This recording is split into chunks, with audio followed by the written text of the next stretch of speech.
Salut tout le monde, ici Chris du forum Hackintosh Montréal France. J'ai réussi à adapter macOS X Installer pour macOS Mojave 10.14. Ceux qui ont connu macOS X Installer, c'est un programme qui nous permet de déployer macOS sur le SSD que vous avez déjà en 10.13.5 si vous voulez faire un upgrade du système, un update, une mise à jour système de 10.13 à 10.14. Vous pouvez utiliser ce programme-là. Ou vous pouvez l'utiliser, ce que le monde utilise beaucoup plus, c'est de formater notre SSD ou notre HDD en macOS étendu, journalisé, grid en une partition et on installe macOS Mojave dessus. Fait que vous avez deux choix. Vous pouvez faire une installation complète sur un SSD déjà formaté ou vous pouvez faire une mise à jour système avec ce programme-là. Le programme fonctionne dans 10.13.5, macOS High Sierra 10.13.5, macOS High Sierra 10.13.6 et macOS Mojave 10.14. N'essayez pas ce programme-là dans macOS Sierra, ça ne fonctionnera pas. Fait que je vais vous montrer, ça c'est un disque qui a été complété par macOS X Installer. Voyez-vous le fichier Installer Failure Request? Ça c'est un fichier qu'en temps normal il est supposé être caché. Puis vu que c'est un 10.14, il est encore au stade de bêta. Le fichier n'est pas caché. Fait que je vais vous donner la commande qui va être sur le bas du poste. Fait que pour utiliser le programme, vous venez télécharger à partir de ce poste-là ici. Et la commande pour cacher le fichier en attendant qu'Apple corrige ceci, ben, elle va être au bas du sujet pour que vous puissiez. Vous avez juste à taper cette commande-là ici dans le terminal et ça va cacher après que vous ayez complété l'installation. Ça va cacher ce fichier-là. Fait que là, pour vous expliquer en gros, quand vous allez utiliser macOS X Installer, vous allez voir, vous allez avoir une barre de progression dans l'installation. Fait que dans votre... premièrement, ce programme-là peut être utilisé sur les vrais Mac comme sur les Hackintosh. Pour utiliser ça sur un Hackintosh, il faut que vous ayez la dernière version de Clover, la plus récente, on est à 45.57, fait que faut que vous ayez une version de Clover 45.50 et plus. N'essayez pas ça avec une version de 44 de Clover, ça ne fonctionnera pas. Il faut que vous ayez 45.50 en montant. Fait que là, on est rendu à 45.57 aujourd'hui précisément.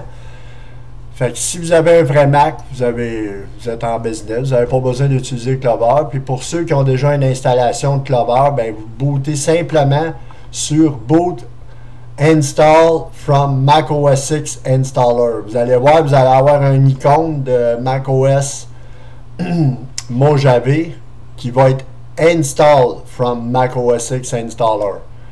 Fait que vous arrivez dans l'installation, vous allez voir la barre de progression. Après ça, il va rebooter. Probablement, il va vous faire ça une fois. Il va rebooter. Fait que vous redémarrez encore sur le même icône. Vous allez dans l'installation et pour la deuxième fois, la progression va se faire jusqu'au complet. C'est à peu près entre 15 et 20 minutes. L'installation. Un coup que l'installation est complétée, ben là, vous bootez sur votre macOS X Installer. Il n'y aura plus de Install. Et vous allez avoir la partition Recovery HD à côté, vous allez voir. Vous pouvez le faire sur un SSD interne ou externe, ou un HDD interne ou externe. Moi, j'utilise un disque dur de 250 GB. Et la particularité de macOS X Installer dans macOS Mojave, c'est qu'on a pu installer en HFS plus J. L'installation se fait simplement en APFS. Il a été retiré de StartOS Install. Il n'y a plus de HFS plus J. Même si vous essayez de modifier les deux fichiers, ça ne marchera pas. Je l'ai essayé, ça ne fonctionne pas. Fait que on doit installer en APFS uniquement. Fait que tout ce que vous avez à faire, vous devez avoir le zip sécurité pour utiliser ce programme-là. Le gatekeeper doit aussi être désactivé. Fait que vous ouvrez l'image disque et vous déplacez macOS X Installer sur le bureau. Vous éjectez l'image disque. Voyez-vous, mon disque, moi, je vais le formater et vous allez voir, je vais devoir fermer la vidéo parce qu'à la fin du processus, on doit redémarrer. C'est automatique. On ne doit pas attendre, là. On doit redémarrer parce que sinon l'installation ne se fera pas. Fait que vous lisez bien les instructions. Fait qu'on clique sur macOS X Installer. Et voyez-vous, les instructions sont toutes bien écrites. Et on continue. Si vous voulez faire une installation complète sur le disque, bien, on doit le formater. Voyez-vous, il est en APFS, là. Ça, c'est une installation que je viens de faire ce matin. Fait qu'on va démonter ce volume-là. Et on vient cliquer sur la partition qui soit APFS. Oups, on va le démonter.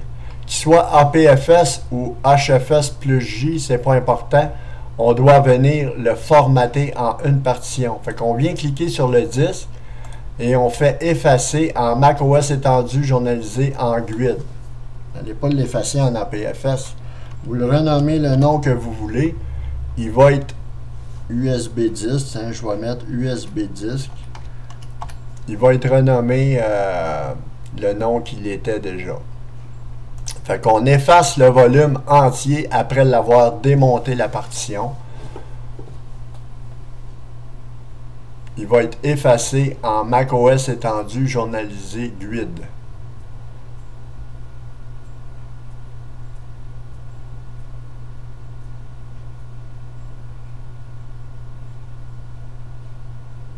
Voyez-vous, le dossier comptant, il est parti. Là. Ça, c'était une partition APFS. Fait que là, mon disque est vraiment en macOS étendu journalisé en table de partition grid.